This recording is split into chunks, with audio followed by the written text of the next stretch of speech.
Okay, no, but let's actually talk about this. Why is it important for us to have godly friendships? Why have and be around people who have faith, right? Let's highlight characteristics of godly friendships.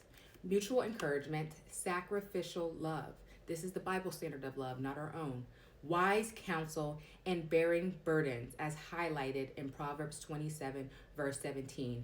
Iron sharpens iron, so a friend sharpens a friend. This was a verse that I shared with my church family last year when the question was asked, what is something that God highlighted to you in 2025? And I told them the power of friendship in a godly community, because I was very resistant to that. I was like, all I need to know is how to read my Bible and how to get in God's presence. And I can be around the church family, yes, but I was very closed off in when it comes to relationships, friends, anything, right? Friends, romantic, all of it. I was very, very like closed. My heart was closed. So God was really undoing that. And I just thought it's so funny that you said this, though. It was perfect timing, because just last night I was on my last day of babysitting for my friend. She comes back and she was sharing me like a faith moment for her. And her faith moment that she shared with me was so encouraging. I was like, please go tell people. So I'm going to go tell you guys what she was sharing with me. In the military, we have a thing called Space A. It allows you to fly to back, we're in Korea, so it lets you fly back to the States for very cheap. Per ticket was like $41.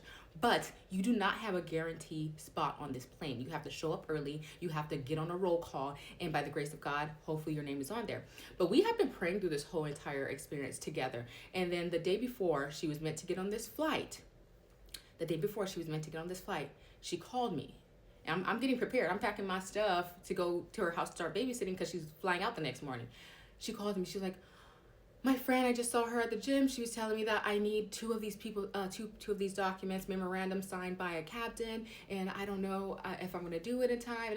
And we just need to, she just said, she wasn't panicky really, but she was like, I could tell that, it was bothered because it was like last minute, we didn't know, and it was disturbing, right? And so she was like, can you just pray for me? And I was like, and I was doing all these mental gymnastic, as a human resource. I'm like, oh, well, I don't think of that. And then I was like, you know what? Let's just stop and let's just pray. Like, right, we're doing all this mental gymnastic, but we know who we know that God is the one who controls all things. Like, why are we over here even trying to go back and forth about what if and how and are you sure and all this stuff? Let's just go in prayer, right? So we prayed.